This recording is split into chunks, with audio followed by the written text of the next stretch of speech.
Absolutely. Yeah.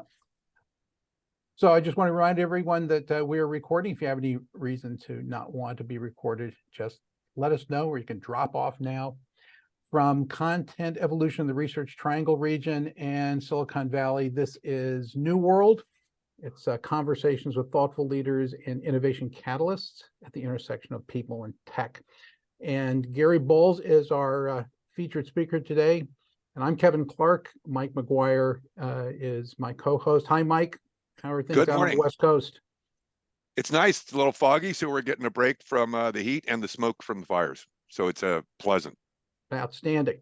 It's fuzzy in the sky, and you can't tell why. So yeah, we have. I'm pretty sure it's not smoke. After I think it's some momentary relief from heat, the heat has fully returned, right, to the Carolinas, and so we're hoping to get things calmed down again in the near future. So delighted that Gary's with us. Gary, you're up in DC today, but global traveler.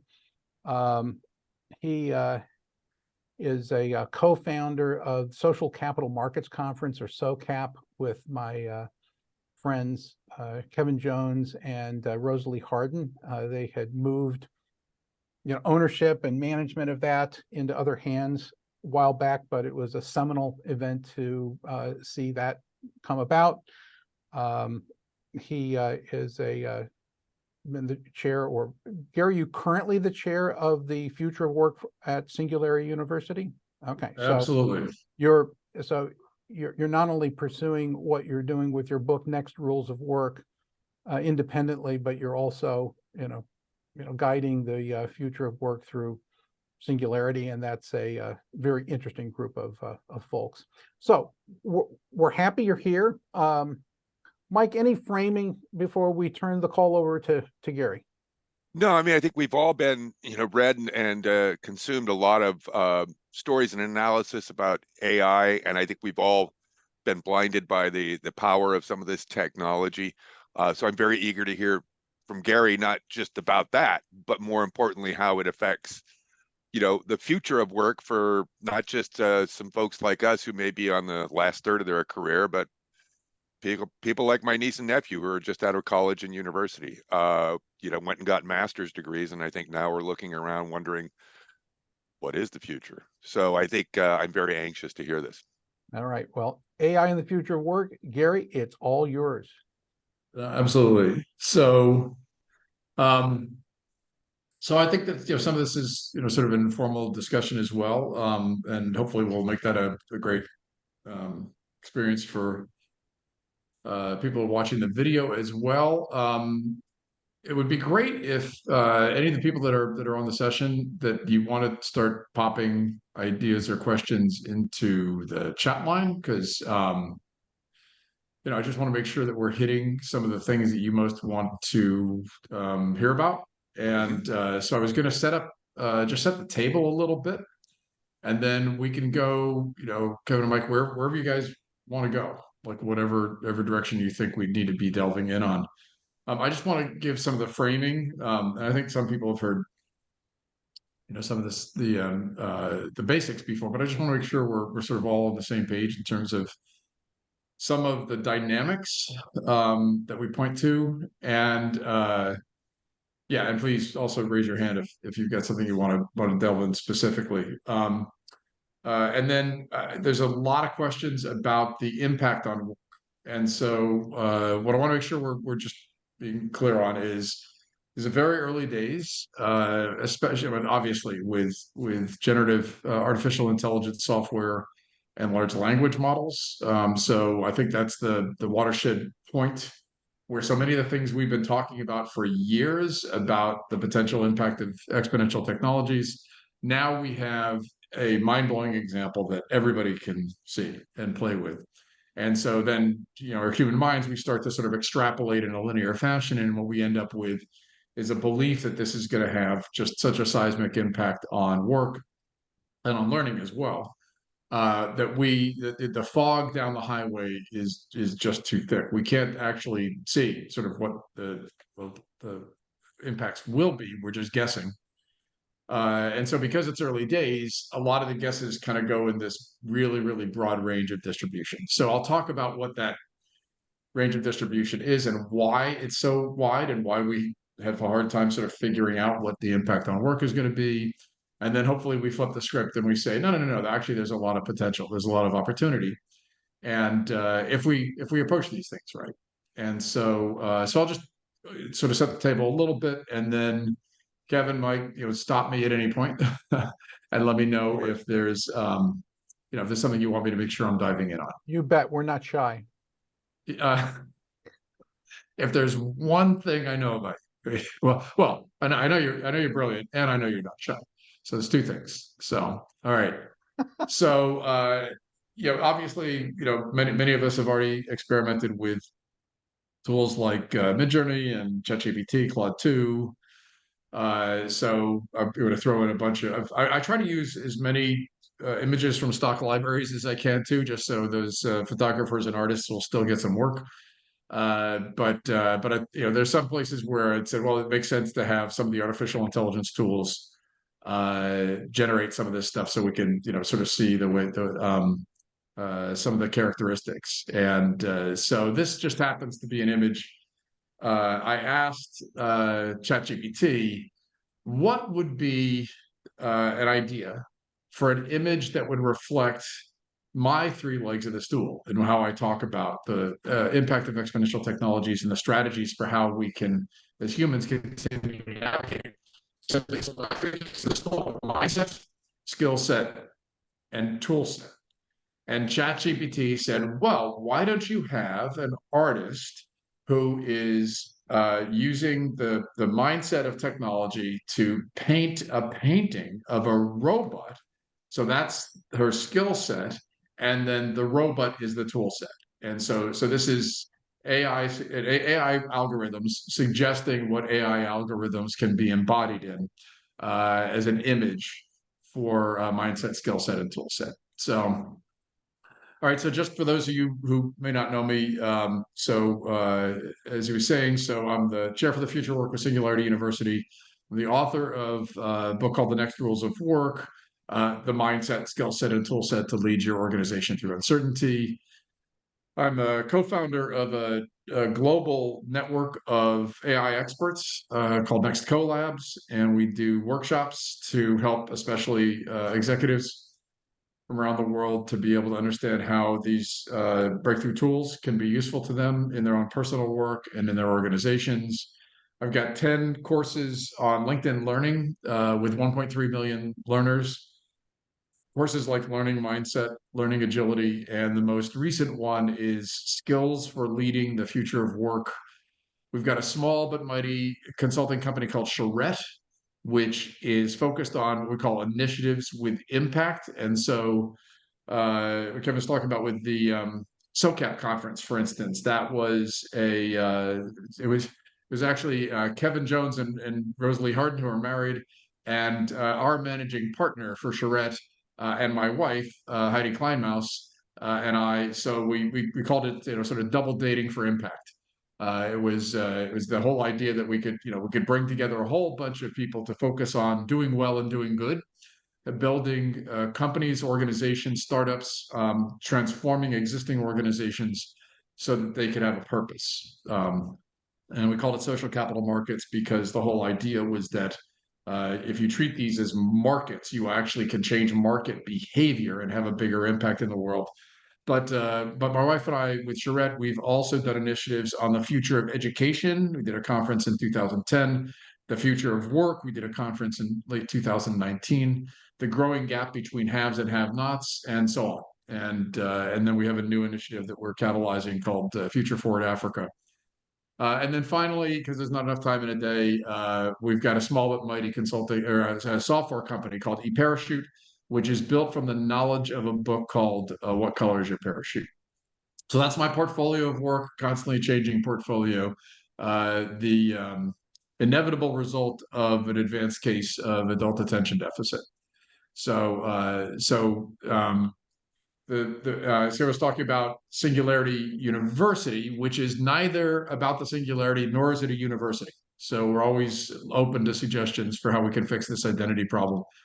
But those of you who know the work of Ray Kurzweil, he's the one who plotted, sort of the exponential curves of the impact of technology. And Peter Diamandis, who wrote books like Abundance. And so this is, sort of like the Reese's peanut butter cup result of their work. Singularity University is a global, think of it as a network or a platform of experts, completely virtual, but each experts on basically all the exponential technologies that are influencing our lives. Everything from this AI tsunami thing, quantum computing, robotics, to next generation medicine, space, and so on. And because it's virtual, but it's a really big global network, I have the enviable position of being able to pull out of those brilliant minds a lot of thoughts about three things: the future of work, the future of learning, and the future of organizations. So those are typically the three arenas in which I'm asked to focus. So speaking of exponential curves, so Ray, you know the drill. Doubling in performance in a very short period of time, and halving in cost, and the brains of our digital distraction machines, microprocessors, were Ray's first example, but he plotted this curve over and over again. And then along comes this whole idea of large language models, generative AI programs that use really massive amounts of data and parameters to be able to essentially synthesize that information and make predictions, offer text predicting the next word that would be most likely given the subject or focus, or the image that would be most likely given a prompt. And of course, back in 1998, some of the really, really early, what were often called neural networks at the time, had 60, 100,000 parameters. Then OpenAI starts playing around with this stuff and sucking massive amounts of information, and now there's 110 million, and then there's 1.5 billion, and then there's 157 billion, and then eventually, the prediction is that we're getting into the range of a trillion parameters. That is, there's this massive amount of data. The algorithms are continually building essentially stochastical projections between these parameters. And so in a blindingly short period of time, a quarter of a century, you get a 10,000x increase. And that's as exponential as the curve gets. Now, there's a bunch of discussion as to whether or not we sort of have hit this inflection point moment where the curve curves off, and you just don't get that much better performance or better output by just throwing more parameters into the soup. But you can see this as a very near-term example of how this what the scale is. So how do we think about this as humans, and especially the impact on work? Over and over again, I show pictures of waves of change because the waves tend to overlap.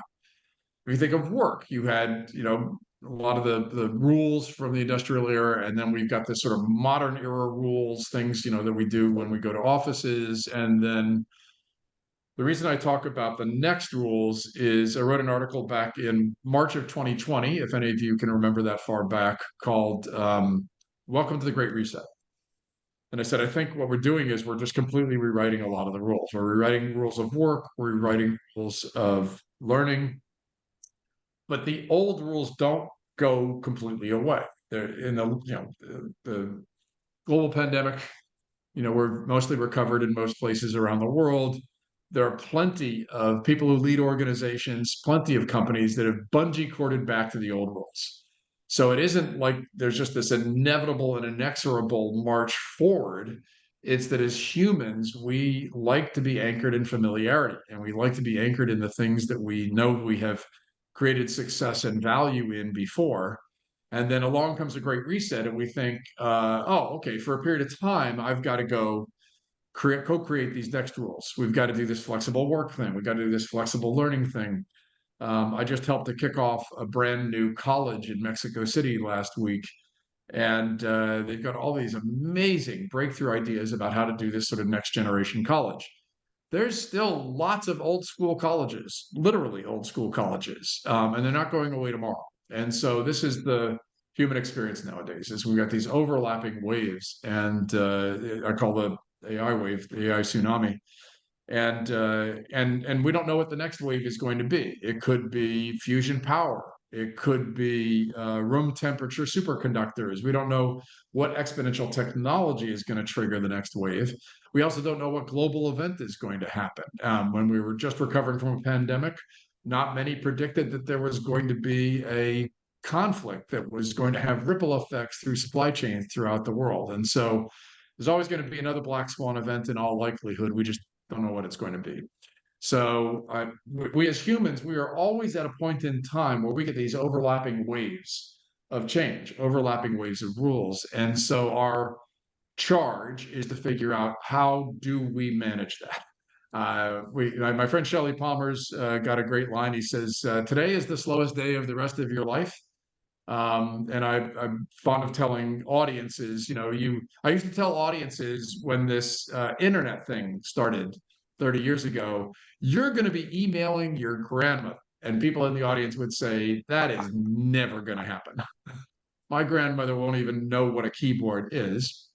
Now, my 95-year-old mother, who passed away a couple of years ago, I was still helping her to figure out how to use a keyboard, but she was still emailing. So now I say, you're going to be telling your grandkids, I remember when we didn't have a chip in the back of our heads and summon a self-driving flying car, right? That's the annoying old folk statement that we're going to be making, right? So, but it's not, those exponential technologies are not, they don't reach everybody. I asked audiences around the world to raise their hands how many have used ChatGPT. And in Silicon Valley, I don't even ask the question.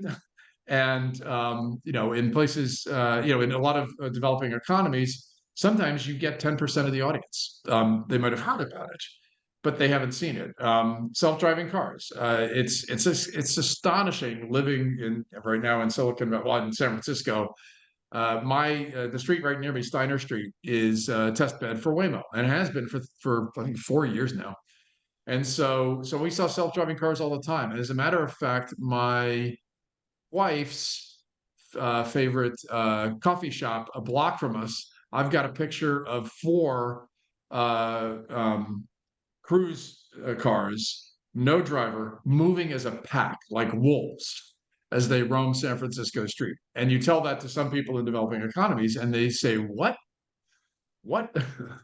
So it's not, the future's already here. It's just not evenly distributed. Same thing is true of abundance, as I tell Peter Diamandis, but that may be a separate conversation. So, all right. So I want to talk a little about mindset, skill set, and tool set, and then I definitely want to address the question that Ben popped in. No, you're not sounding like. Well, I don't know, Mark. Is he sounding like you? You'd have to tell me. But it's not a hand grenade. I don't know, Ben, if I had to step out, but it's not a hand grenade to ask, how do we rethink the definition of work? I want to give you a definition of work. And we can workshop that if you guys want to. So, but I want to talk about mindset, skill set, tool set, and I'm going to run through these things very quickly because I'm assuming we have an audience that's been pretty familiar with a lot of these things, and we want to get on the topic of the impact of work. All right, so those of you who heard me before, that realize that the difference between mindset, skill set, and tool set is, if you were thinking about climbing a mountain, and it doesn't matter how good you are, how good your skills are, if you don't have the mindset that you want to climb the mountain, then you're not going to climb it. So you need a mindset that prepares you for what's next, and then a skill set to be able to accomplish solving certain problems. And then you need to be empowered by a tool set.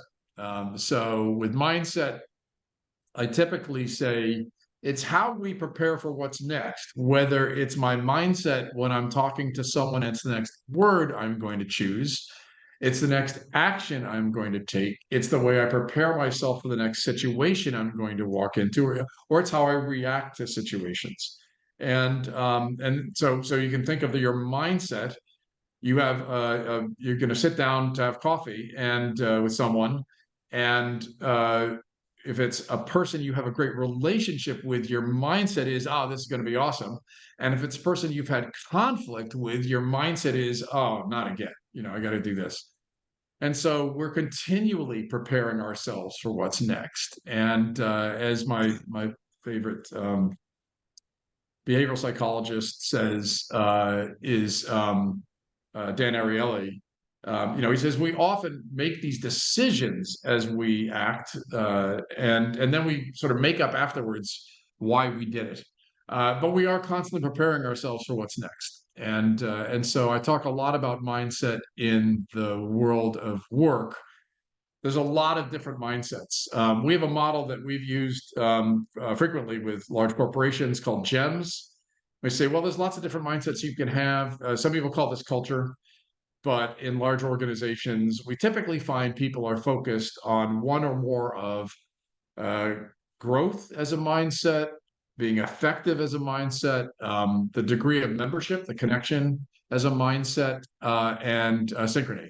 And some people call the growth mindset learning organizations. Some people call the effectiveness mindset performance culture. Membership, we talk a lot about diversity, equity, inclusion, and so on. And then synchrony, it's adaptive cultures, resilient cultures, and so on. And so the reason I'd start with mindset, we're saving the tool set for last, is because the tool set's always changing.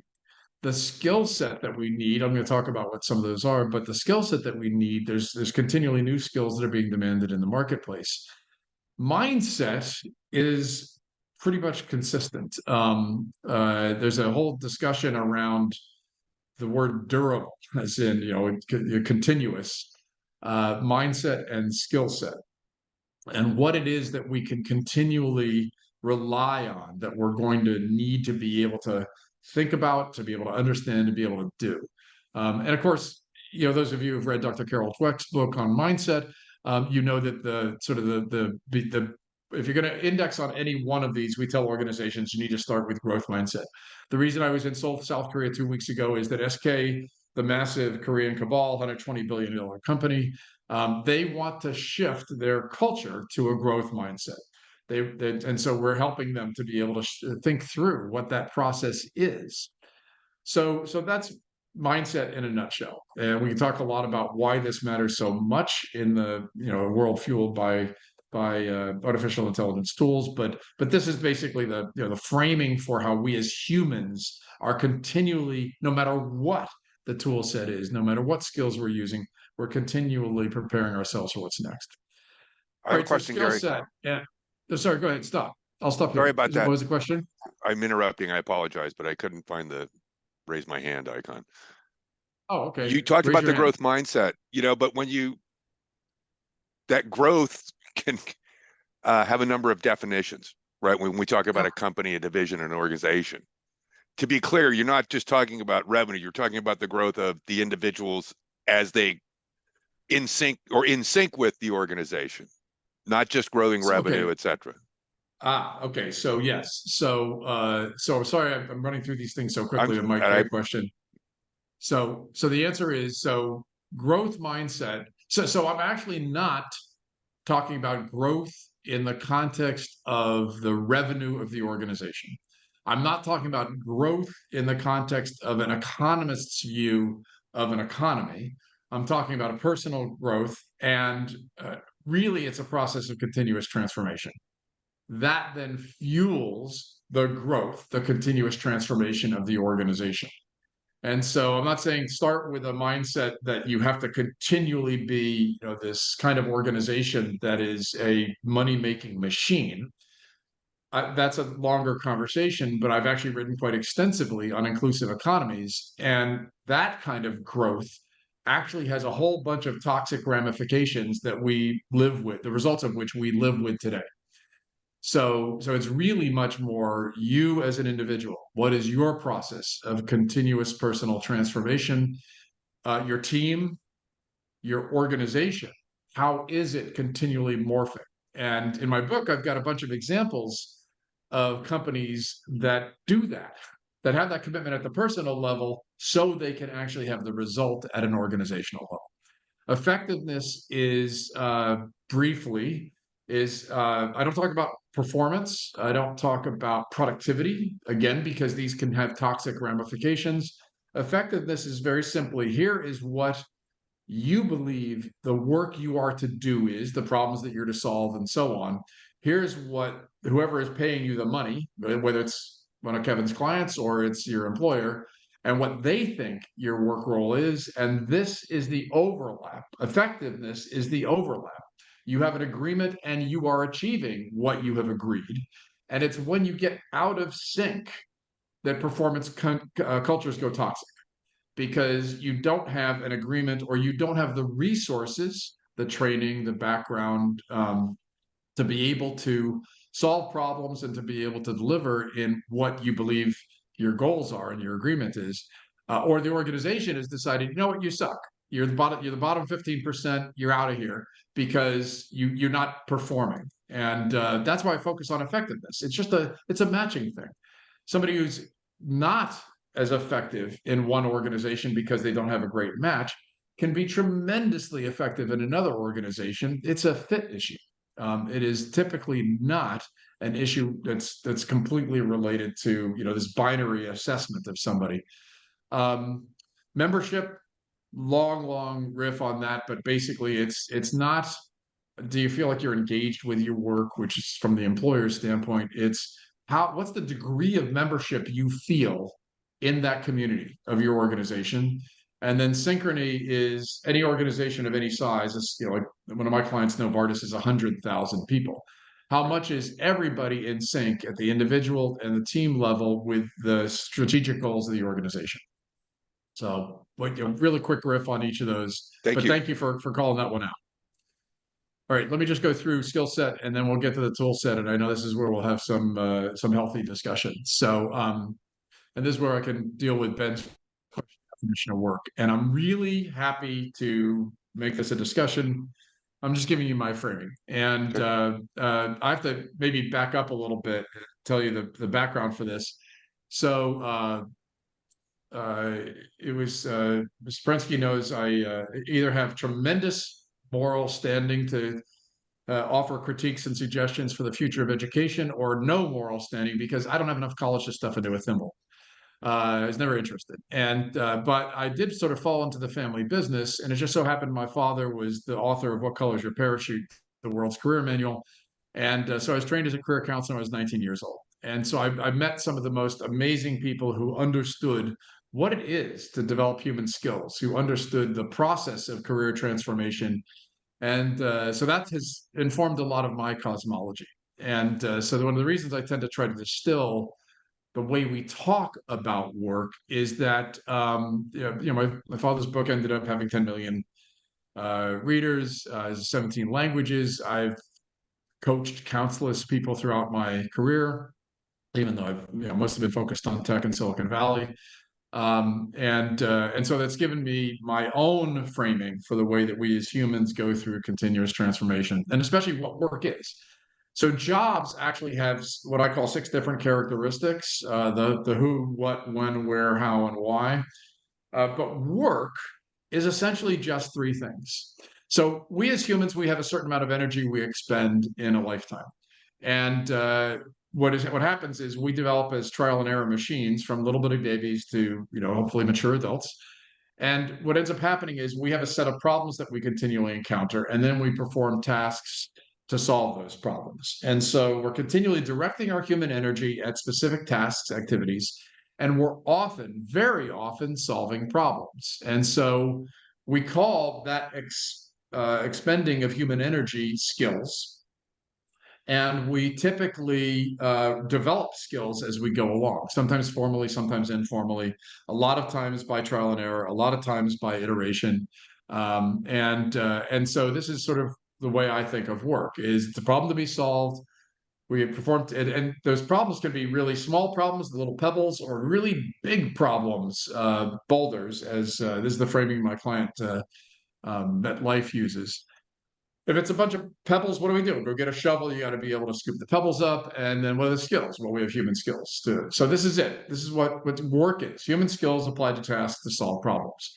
And of course, these artificial intelligence tools that we use, they can perform a lot of tasks. They're not typically actually problem solvers. They're task performers. And there's a whole body of research that says skills basically fall into two categories. There's what we know; these are bodies of information that are anchored in an arena, and there's what we do, is the skills, the transferable flex skills, as I call them. And so I have my own cosmology for the skills that we need, especially in the world of artificial intelligence tools. There are countless studies about skills for the 21st century, and certainly the post-AI tsunami set of skills. I won't bore you with all the different studies. It's everybody from World Economic Forum to McKinsey to IBM. There's a bunch of agreement that it is these flex skills, or the latest term I've heard is called durable skills, that are usable in a range of different situations. And I talk about problem solvers who are adaptive, creative, and with empathy. Just happens to spell pace. Problem solvers, because that's my framing of work. It's about solving problems. I'll get to Ben's point in just a second. Adaptive, because world of exponential change, slow stay the rest of your life. Creative, because this is one of the things that keeps us ahead of the robots in software. Yes, generative AI tools are creating, but it's the creative human that is suggesting what needs to be created. And then with empathy. Another, Satya Nadella, CEO of Microsoft, calls this the human superpower. There's lots of different artificial intelligence applications that can emulate empathy, and we as humans, our brains are hacked so we feel it as empathy, but it's not empathy in the way that they understand the lived experience of a human. That's not what's happening. So if you're interested in the empathy framing, my friends Heather McGowan and Chris Shipley have a brand new book called The Empathy Advantage. But the whole idea is that, I would call this pace, because the whole idea is that the pace of change, this is the skill set that each of us need to be able to especially leverage these tools. Now, hey, Gary, just want to let Yeah. you know, Chris was a guest several weeks ago on this. oh, awesome. Okay, that's good. So, so So We great. know. So hopefully everybody is sold on empathy, right? So yeah, I don't have to answer that one. All right. So, but to Ben's questions. So the definition of work, what ends up happening is we back up and we say, well, okay, so I just said what work was mechanically. What do we think work is in the context of a world of exponential change? Now, if we all had the kind of economies where there was a universal basic income, or each of us was born on third base, and we had lots of resources, then work is a set of choices that has nothing to do with the economic decisions, unless we just plain want to make money.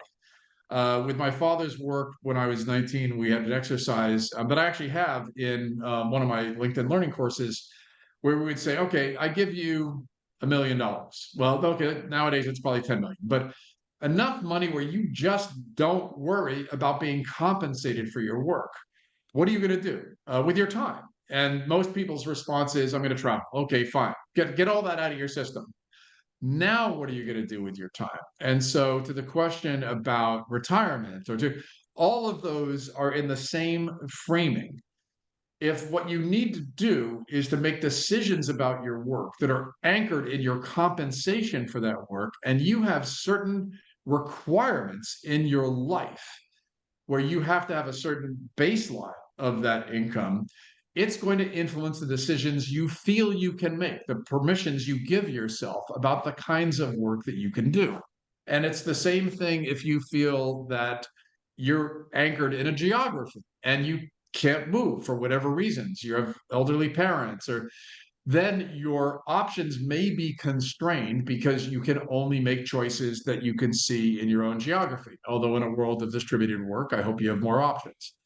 So the whole idea of what work is, if it's anchored in compensation, then it's the decisions of the person that is going to compensate you that are influencing your cosmology of what work is. That is, you only have a certain range of freedom based on what that person wants to pay you for.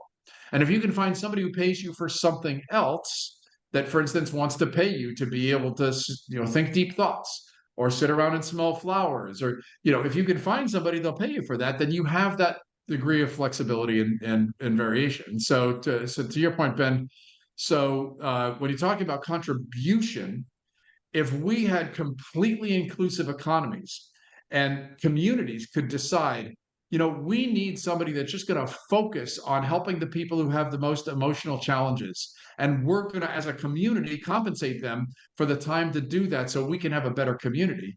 That's a contribution model. That's where a community has said, we agree that we need these things. And if somebody does one of those things, we as a community will support them.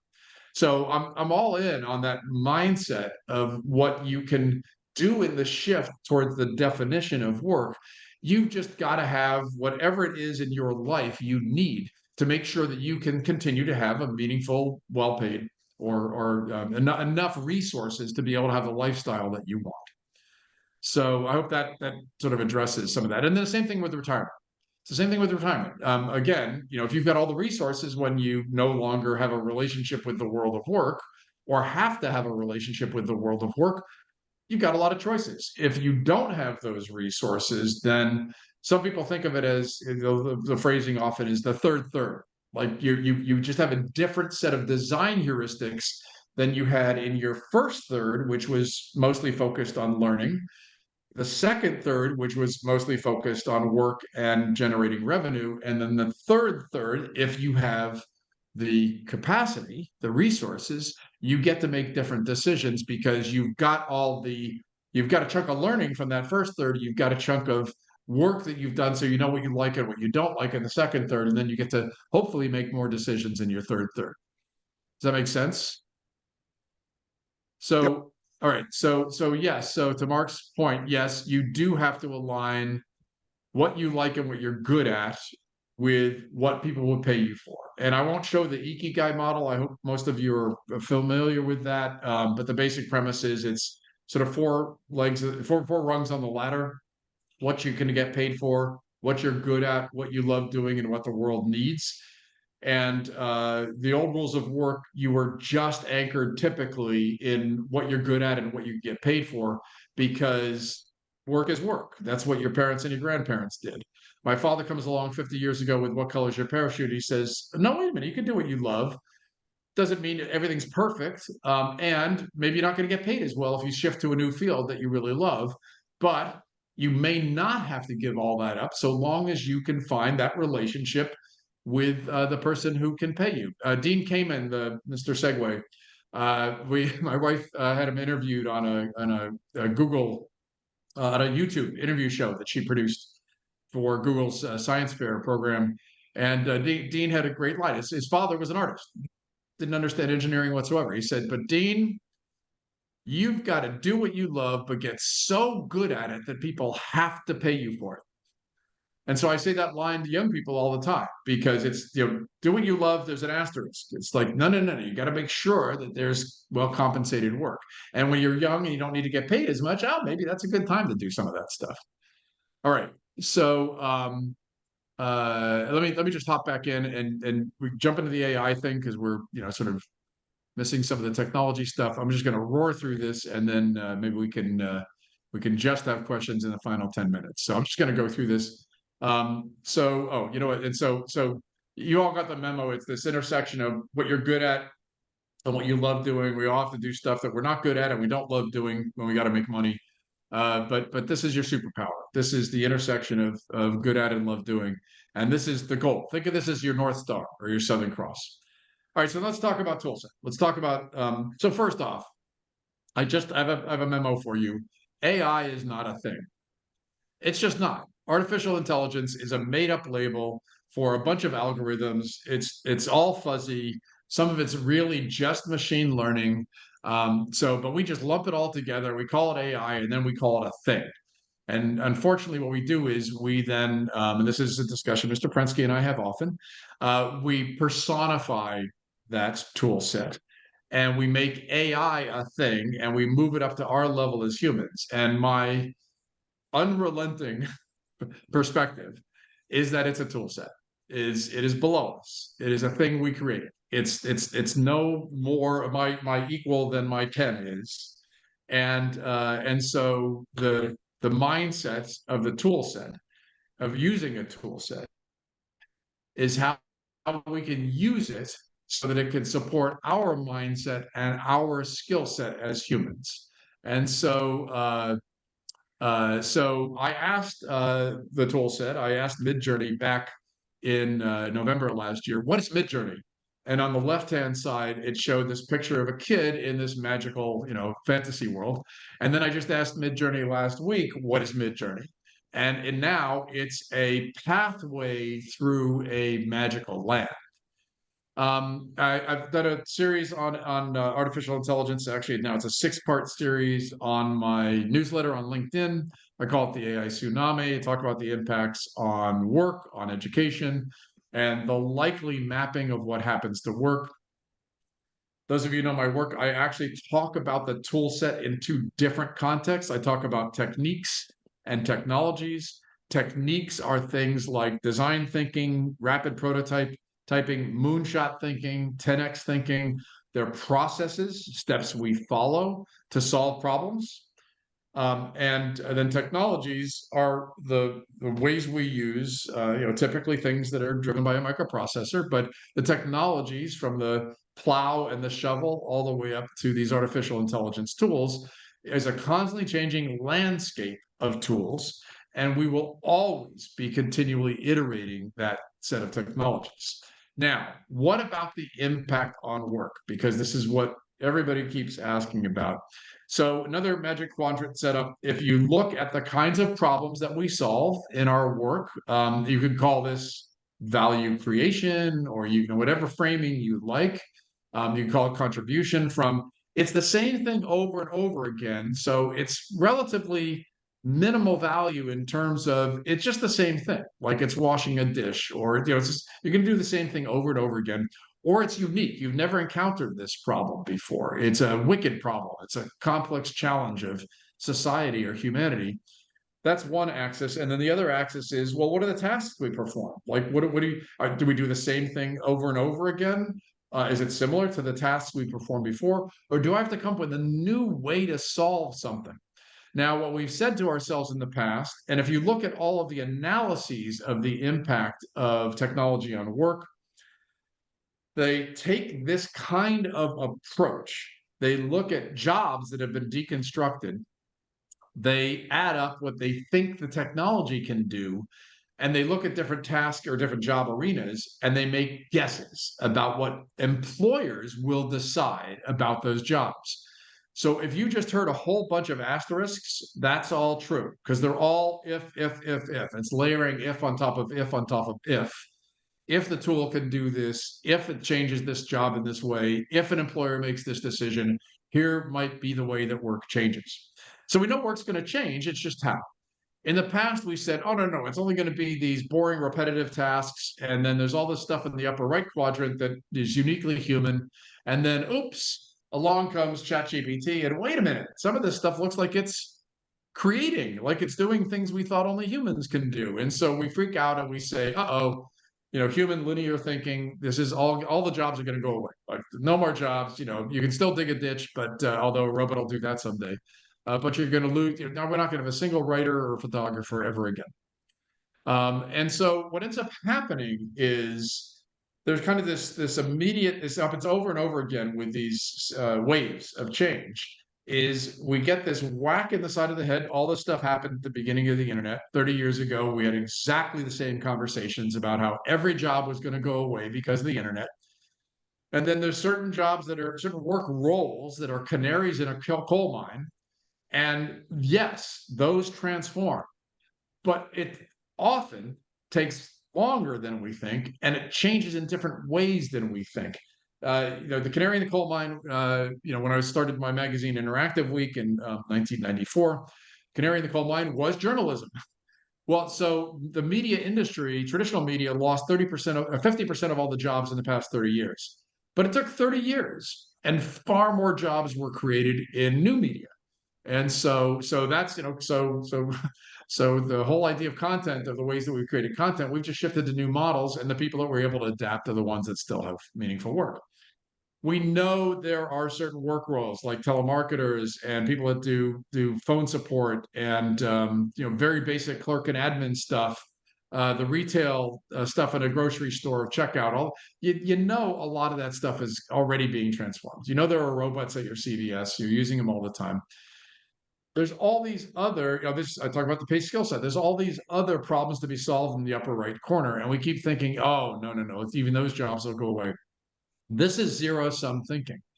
What we need to be thinking is, first off, we've already had a huge number of job shifts. We've already had this global pandemic. It made millions of jobs go away overnight. And just in the past 3 years in the US, this is McKinsey numbers, already 8.6 million work roles have already transformed. That is, there's already been some impact of the combination of exponential technologies and exponential change. And so we need to change our mindset. Back to mindset is we have this zero-sum game that eventually this entire landscape is going to get filled out by AI. We just need to solve bigger problems. We just need to have the mindset that we are going to create work roles and we're going to morph work roles that will let people solve bigger and bigger problems. Now, it doesn't mean that the guy who was washing the dishes is going to want to suddenly turn into an AI expert and do prompt engineering. It doesn't work like that. But there are opportunities to be able to leverage technologies to be able to solve bigger and bigger problems. And that is just a commitment of the person who's paying people. So I call these AI-fueled superpowers. And so if we stop this zero-sum game where we think that the software it's inevitable, it's a law of nature that jobs need to go away, that is just complete BS. They don't need to go away. We can instead be training humans and using these tools and developing even better tools to give them superpowers to solve problems. So, and I'll just give you one example. We can use them to better understand ourselves, solve new problems, experiment. We can generate ideas. We can, in the workshop that I did yesterday, it's focused on social emotional learning in the workforce. I took all the input that we had on all the white charts on the walls. We typed it up, we threw it into Claude AI, and we said, out of all of this, give us the 3 things we most need to do going forward. And it spit it out in 3 seconds. So this is a completely different it's a paradigm shift. It's a completely different way of thinking. And I'll just give you one example of self-understanding and why it's so important. We have this challenge with human skills in that what employers hire us for and what we know about our own skills, we're kind of like icebergs. And so what I say all the time is, and this is something that Mr. Prensky is focused on, is helping to maximize human potential. And so the whole idea is by leveraging the tools to help us to better understand ourselves, to develop new skills more rapidly, to be able to continually understand new problems. Adam Grant, who I've known for years, he's got a new book coming out, and it talks about this ways to be able to continually leverage human potential and to continually achieve new things. And oh, by the way, I don't use the phrase Gen Z, but younger people nowadays, they absolutely expect you're going to train them in new skills. You're going to leverage these technologies to help them to have new opportunities. They absolutely believe that you are going to embrace them as whole people, and you're going to help them to be able to continually develop these new skills. So really quickly, I'm not gonna channel Mr. Krugman. He's got this zero-sum mindset. Instead, look at what happened with the virus. 22 million people lost their jobs in 3 weeks in the United States. 22 million people. Because we just decided, we don't know what the future is. You don't have a job anymore, right? And so, yes, people are concerned, but these transitions have already happened even during COVID. And so, yes, there's going to be a transition towards a number of different jobs, but you know what? A lot of them are not even impacted by any of these tools except to support them.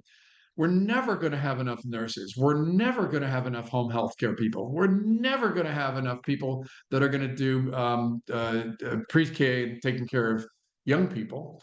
Sure, there are jobs that are going to transition, but we've been talking about tax preparation being done by AI for 30 years, and I still have an accountant. This transition, this mindset, sure, we're going to have a lot of jobs that are going to be affected, but it's all based on the decisions of humans. So the whole idea is to continually help people to understand the new opportunities. We all respond to market forces, and then to be able to continually leverage the AI tools to help people to be able to continually solve new problems. So, and I'll give you one example. Hey, Gary, Everybody keeps talking about coding going away. Gary, There was a study that was done just recently. Gary, can we Um, move from presenting to questions? Yeah, sure. At this No, point, absolutely. we only have about 5 minutes left. Oh yeah, no, sorry, I lost track of the time. Yeah, I know. Basic takeaway with coding, the average coder only actually codes about 15 to 20% of their time. If the AI tools make them 50% more productive, that only is going to actually influence 7 to 10% of your time. So it doesn't mean we'll never have coders again. They're just going to become more effective coders at using new tools to be able to generate software. Sorry. Anyway, so yes, sorry, I didn't give enough time for questions. Well, I just needed to call a moment here, right, so that we could invite others into the Thanks. But it's very, it's very useful, and indeed, I have a question. Why did you choose the word rules as opposed to, because when you think about where we're going, we're breaking a lot of rules instead of setting new ones. So these seem to be what you're talking about are norms or cultural attributes. So tell me about rules, and then we'll go to others. Yeah. So I grew up in Silicon Valley, so we like to think of ourselves as rule breakers. Guess what? We actually, as humans, we follow, we break old ones, but we always create new ones, and we often don't even leave the old ones behind. You're going to go do a startup. What are you going to tell people typically is the number of days you're going to be working? Normally it's 5 days. What's the number of hours you're going to tell people they're going to be working? Normally it's 8 to 10. Why would we do that? Why would you create a completely new organization and still be anchored in rules that are 100 years old? It's because we're still influenced by rules. We actually don't throw all the rules out. We create new ones. And then there's structure. Because as humans, we can't often deal with no structure. Even a DAO, even a digital autonomous organization, is a set of rules instantiated in software. There are agreements about how we do things. So if you don't like rules, you can talk about agreements. You can talk about structure. You can, anchors. There's a variety of different labels you can use. I don't think of myself as being, bound by a lot of rules. I try to break them myself. What I see over and over again is humans continually create the next set. And you get to decide your own. Like, what are the rules? What are the ways you want to run your life?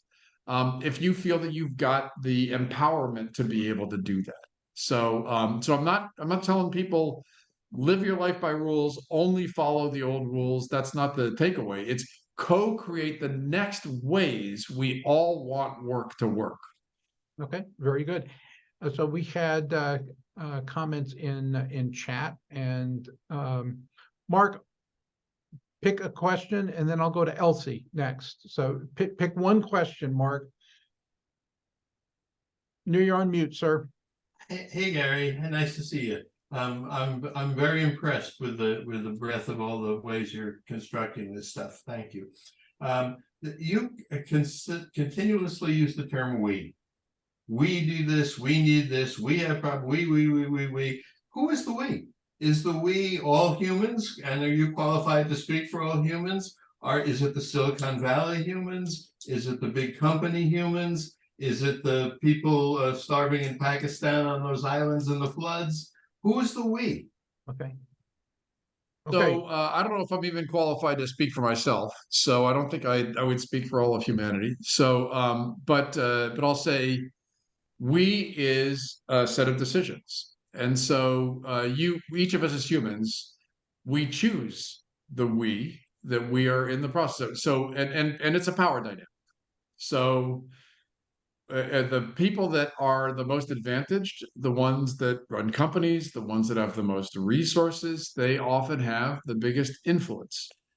It turns out that over and over again, we, whatever that context is, can rebalance if we have a power dynamic that allows the people who have least advantage to be able to come together and to be able to determine the next step. So you can be an entrepreneur, a company of one, and define your own new rules.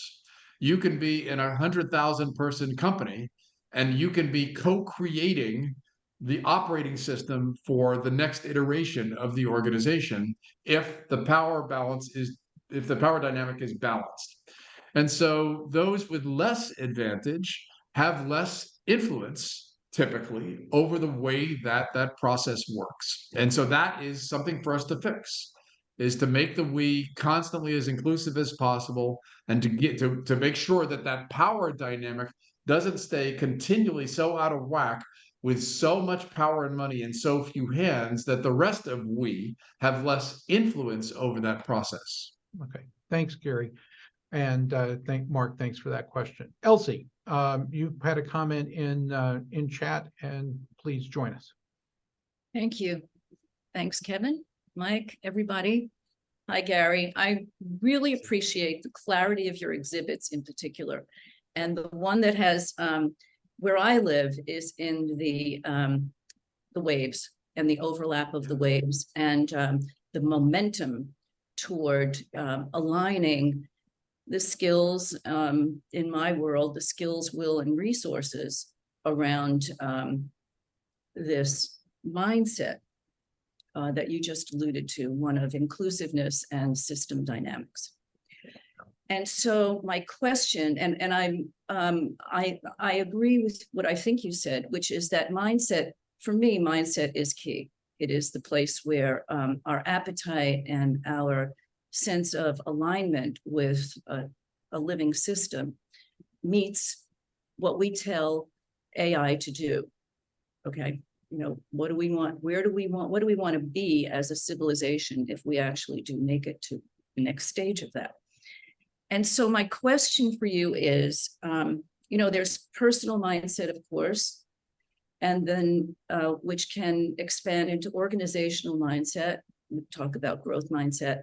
What about the context, the conceptual critical mass of the zeitgeist? What is the dynamic? What is the role of some kind of a collective mindset, if you will, in accelerating or pacing the movement of those waves? So I think it's a wonderful question. So I'll just tell you briefly, just because when I say that our company Charette, we've been focused on, we think of as initiatives with impact. Everybody has their own cosmology of the way that they believe that mindset, the zeitgeist, influences countries, cultures, communities, and what the stories we often tell ourselves is that you can't intentionally change those things. They're too big and amorphous. They're wicked problems. And I just don't buy that. Or rather, I have a number of examples where we have done things where the mindset of many, many people in an ecosystem was a certain way, and we didn't accept that that's the way it should be. And we said, okay, let's see if we can help people to come together and to basically co-create this next mindset. And so, for instance, with SOCAP, which Ken was talking about, back in the early 2000s, we thought we started talking about doing well and doing good, businesses with purpose, impact investing, and people laughed at us. So 20 years ago, it was not a thing. We don't claim any credit for it, but today it is a thing. And there's lots of talk of businesses with purpose. And of course, lots of people want to bungee cord back to the old ways of doing things. But that is one example where we felt that the zeitgeist was something that could be influenced. And so I think what we need is a new mindset about the operating system of continually guiding the human zeitgeist in a world of both artificial intelligence and social media. Because what has happened over and over again is these exponential technologies all of the utopian view we had of being connected back 30 years ago with the advent of the internet has happened, but all the negative things in empowering those that want to leverage it, that has been ways that are not necessarily for the benefit of broad society, also have happened. And so it is just as easy for a bunch of supremacists to find each other on the internet as it is for a bunch of people that all care about cats. And so and those have the waves of influence on the zeitgeist that we as humans, because of the speed, the pace and scale of their impact, are often not able to navigate as easily. That's one of the reasons we keep thinking in polarized framing. My urge would be the more you can build what we call coalitions of the willing. That is, we find if you sponsor a vision of a better way, you articulate that vision, you start to help people to co-create the language of that vision, to build a common nomenclature for the vision, to start taking action towards that vision. You can actually get these critical masses of change. And we just have enough experience. We co-founded a national broadband strategy for the United States back in 2007. We've just had this experience where you don't just have to accept the way it is now. You can bring together coalitions of the willing that can actually have an impact and actually guide parts of the zeitgeist, not all of it, but parts of the zeitgeist, to be able to encourage better behaviors for society. That's just my cosmology.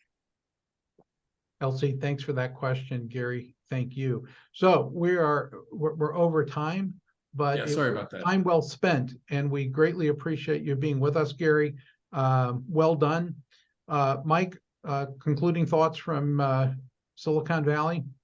That was outstanding discussion. Thank you, Gary, and everybody for joining. Gary, we'll have to have another follow-on conversation, which is how do we then align the incentives of the corporation to map and help guide this change? That's a great question, and I'd definitely like to explore that one.